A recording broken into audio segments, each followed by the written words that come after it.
This is Mark Fletcher, and welcome to my world.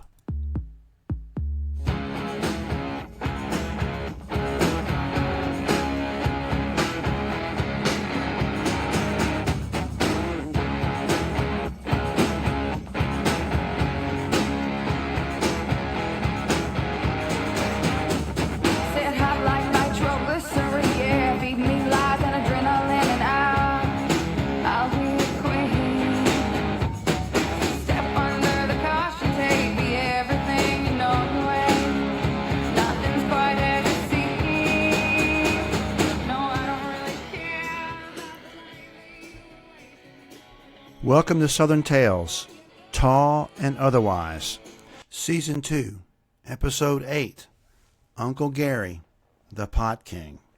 Or maybe we should call it the Marijuana King, or the Mary Jane King. Anyway, some people just have it made.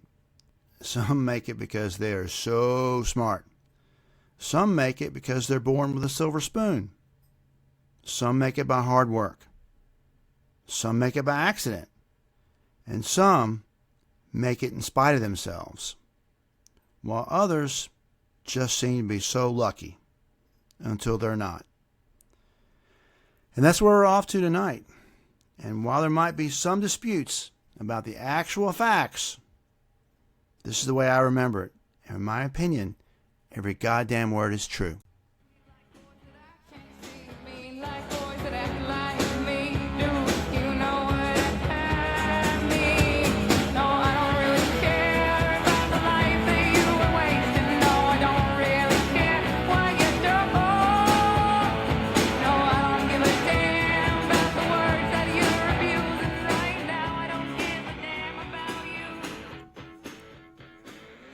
So tonight, we finished the story we started in Season 1. You remember Season 1? You know, as I keep saying, most of these episodes build upon one another. And I really think it adds to the episode if you know the characters and the background. All these stories about myself, my family and friends, some related to me, some who might be related to me, some who are trying to hide that fact. Some are just friends. We may call them uncles or cousins, but they've just been close their whole life, so it feels like they're kin. Seriously, if you'd like to enjoy it more, I think, listen to them in order. Tonight's episode is no different, as we started at the beginning of this last season. You see, this is about Uncle Gary. Not the one with the little red-haired girl we talked about earlier. He was a decade later at Memphis State. But my Uncle Gary, as you know, he also started at Memphis State, but it was the early 70s. You remember the story about the girls next door and how Gary learned an important lesson? It's not about who you know, but sometimes it's about what you have access to. And he had discovered that marijuana, or pot as they called it way back then, was the key to many, many friendships. There was a whole underculture of folks, from kids to college professors and bankers and lawyers, who loved the stuff. And let's face it, it was harmless. Made you feel good, relieved stress, and oh yeah, it was illegal. And the cops back then, they didn't go easy on it like they do now. Heck, it's legal most places and it should be legal everywhere. But remember, we're in the 70s, and there are plenty of folks like Archie Bunker, or my dad, who still think that pot's going to ruin the country. Yes, sirree. It's nothing more than another evil communist plot to destroy the fiber and fabric of America. Or maybe not. Maybe it just makes you happy. So, during college, Gary spent as much, or maybe more of his time, studying pot. He learned about the different kinds, the different places it came from, and eventually how to grow a plant or two. He started off real small. He just grew a couple plants in a field behind his parents' house in East Memphis. Took him a few tries, but eventually he came up with some pretty good stuff. And he smoked it. And he shared it. Made a whole lot of friends that way. But it was the effect on girls that was the best. Now, Gary had always been a pretty cool guy with the ladies, but suddenly now he was Mr. Popularity.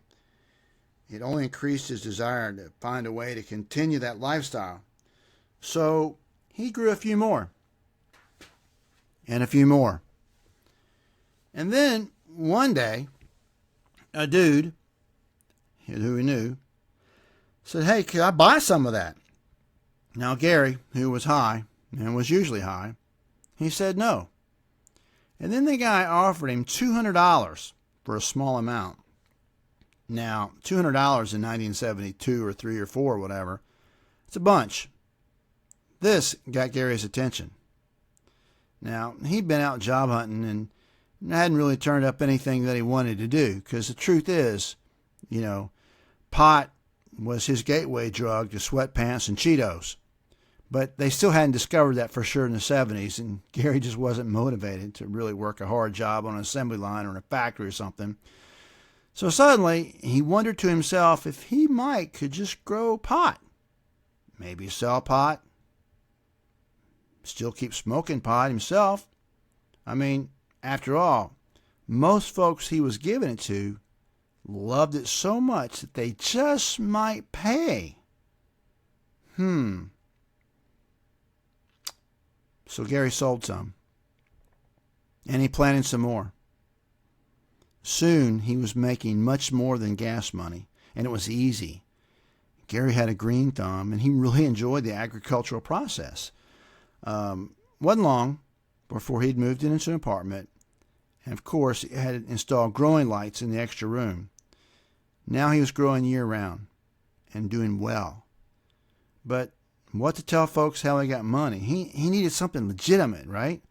One day, after hitting happy hour at Overton Square, he noticed a building for sale. It had been a small florist, and he had the cash for a down payment. And suddenly, Gary was in the floral business, right near Overton Square. Now, you may say, what's Overton Square? But in the 70s, that's where everyone in Memphis went to party. It was a place to be and a place to be seen. I mean, there were Solomon Alfred's, Yosemite Sam's, Bombay Bicycle Club, Silky O'Sullivan's was there, TGI Fridays. I can't even think of a place. Lafayette's Music Hall. Anyway, Gary had a legitimate business. Well, maybe that's the wrong word. Not totally legitimate, because half the building was an indoor greenhouse, and he was still using a field in the county to grow as well. And now he had inventory. And because he was such a good guy and had given out so much, he became even more popular. And one thing led to another. One day, he got a call from his cousin. Now, this guy was a well-known alcoholic and pretty frequent in the Memphis drunk tank. He was a house painter, right? Now, my dad used to say that half-ass house painters were a dime a dozen, and this guy fit the bill. Well, he'd gotten arrested in Alabama for public drunk and needed someone to come bail him out. Now, Gary, just, gosh dang it, one of the nicest guys I've ever known, couldn't help himself, so he loaded up some fun and started driving. Wasn't long before he stopped for some beer, too. Now, here Gary is in the 70s, cruising through rural Alabama, sipping a beer and smoking a J. Ain't life grand. He got pulled over. Now, he slipped a joint under the seat, and I guess that the local sheriff wasn't that, pot sensitive at that time. But Gary had open beer. And open beer was like, federal crime in these dry counties in Alabama. Gary didn't even know what dry counties were. I mean, he grew up in Memphis, right? But here he was in one. And worse than that, out of state. Cop told him, "Gonna have to haul you in, boy." And being a Sunday, the judge was out fishing, and Gary would have to wait in the cell till Monday. Said, "Boy, we're gonna have to impound your car." Just then, Gary started to sweat. You see, in the trunk, he had a duffel bag full of pot, prepackaged in the trunk, out of state. So while he was in the back of the police car, he saw his car being towed away. He couldn't sleep at all in the cell. All he could imagine was them going through his car and searching it and finding all kinds of awful things. And I mean, he was positive that they were going to be on TV talking about the biggest drug bust in the county's history. Well, Monday morning, they took him before the judge. The judge, chewing tobacco, asked Gary why he thought he could drink beer in their town on a Sunday when most God-fearing people were at church. Of course, Gary didn't ask him why he was fishing on Sunday, but Gary was pretty darn concerned. He paid his $50 plus $15 court costs, and they told him where to find his car. All Gary could think about was, this is a setup. They probably needed to have visual evidence of him claiming this car full of pot. Well, he got to the lot. He looked all around. Didn't see anything. I mean, hesitantly, he walked in, gave the man the $25 tow fee, and walked toward the car. Okay so far. Gary opens the car, drives away. That was it. He couldn't believe it. Could not believe it. Gary was just lucky that kind of way, right? And Gary's business, as I say, was just off Overton Square. Now, at the corner of Madison and Cooper was a laundry dry cleaner. I'm not sure if it's still there today or not, but it was just across from the Public Eye and Gertrude Gonzalez. Gary, who now lived in the back of his shop, he never bothered with washing clothes. There was an Asian lady who ran this place, and it made life easy. She washed his clothes by the pound. So he would just take his duffel bag of dirty clothes, drop them off, pick them up the next day, folded and clean. One day, he was going to deliver some product, and when he arrived at the location and opened his duffel bag, he saw nothing but his dirty laundry. Shit! He had dropped off the wrong duffel bag. He was busted for sure. He didn't even want to drive back into town. But when he did, he parked at the Pop Tunes on Poplar Avenue a few blocks away and walked through backyards and whatnot till he was at the Public Eye. He slowly crept up the side and looked up and down the street. There was the laundry. He watched for maybe an hour. Didn't see anything strange. But should he try or just give it up and leave it there? If she hadn't called the cops, she surely didn't still have the pot. Maybe he should check her trash, right? Anyway, after a while, he figured, if I'm busted, I'm busted. So he went back to his car and drove up the laundry. Again, looking all around and kind of sweating like a pig, he nonchalantly walked in. The Asian lady looked up and said, "Oh, Mr. Gary, you might want this." And without another word, she pointed at the duffel. He picked it up and walked out with a simple thank you. He continued to use the laundry for years, but a word was never spoken. Anyway, Gary got married, had a son, and the business continued to grow and grow. He eventually started up a friendship with the guys who ran Mid-South concerts.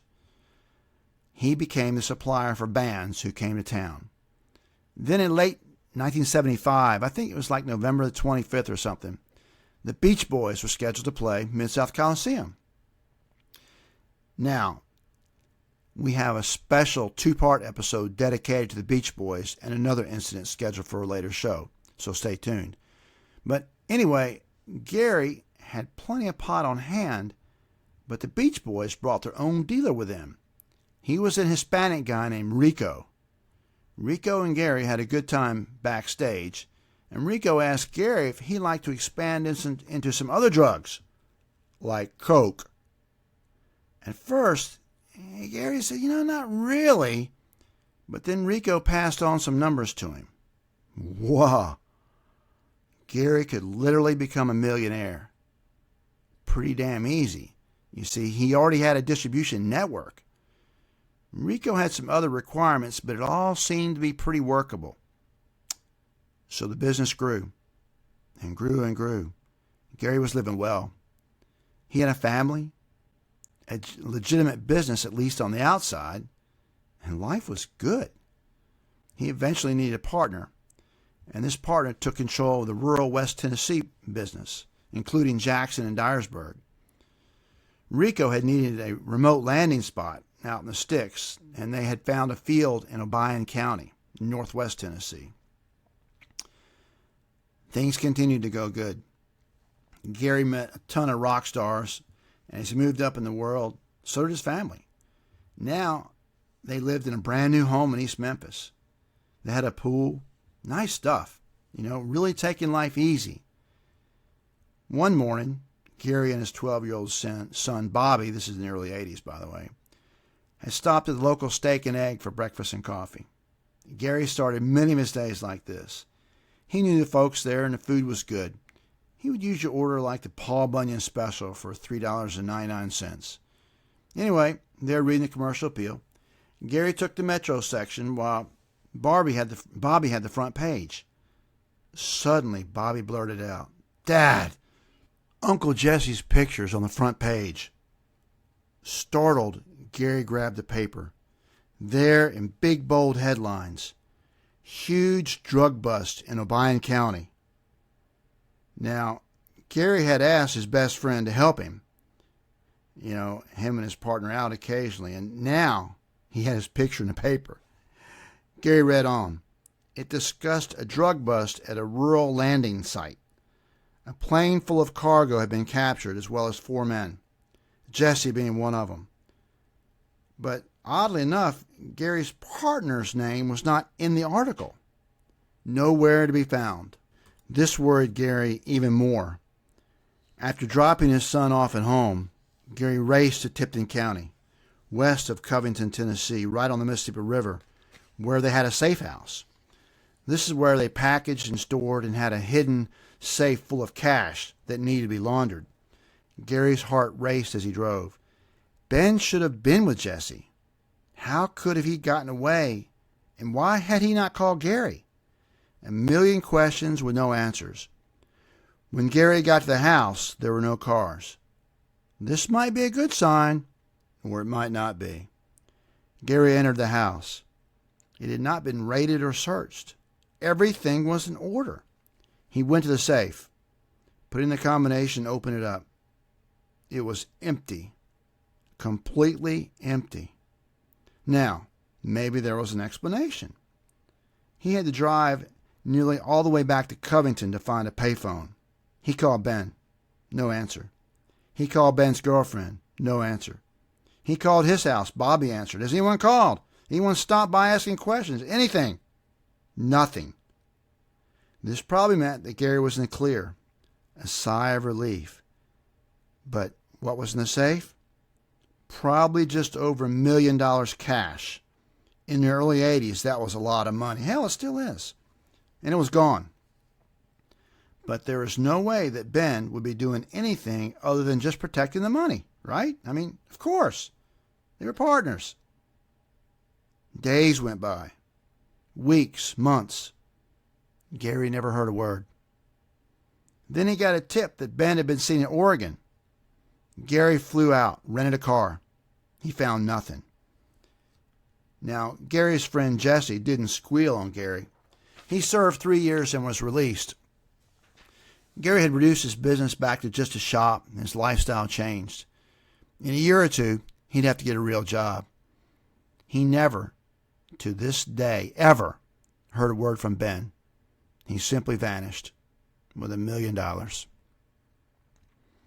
A few years later, Gary's son borrowed their car for a night out in East Memphis. That night, the 10 o'clock news led with a story about a death at a railroad crossing in East Memphis. At a State and Poplar Avenue, a car had been struck. The names had not been released, but one passenger survived and one did not. Gary's wife looked closer at the coverage. "Gary, that looks like our car." And then the camera zoomed in on the crushed steering wheel. "Gary, that's my keychain." And off they rushed to Baptist East.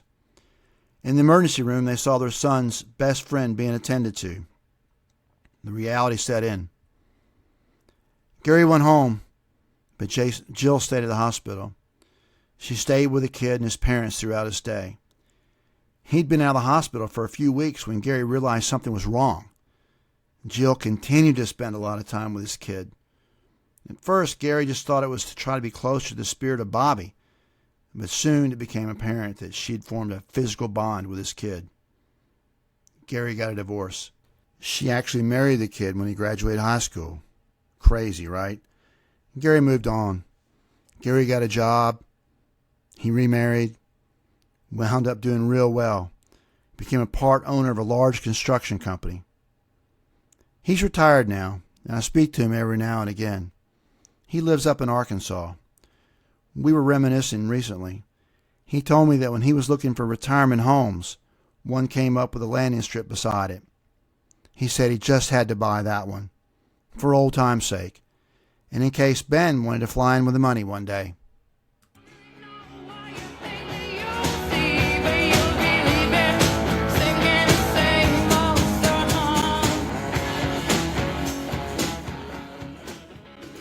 For the liner notes of this episode and all episodes of the Southern Tales podcast, please go to broadneckmusic.com where you'll find out more about the episode. You can also find more about our kick-ass theme music from Audra Brown, one of Memphis's best young songwriters. You can also contact me at stalespodcast@gmail.com. You can ask questions, or you can tell me your stories, and eventually your stories can get on Southern Tales podcast. Once again, thanks for listening, and please tell a friend about the fun we're having. See you next week on Southern Tales, 20 minutes and a smile.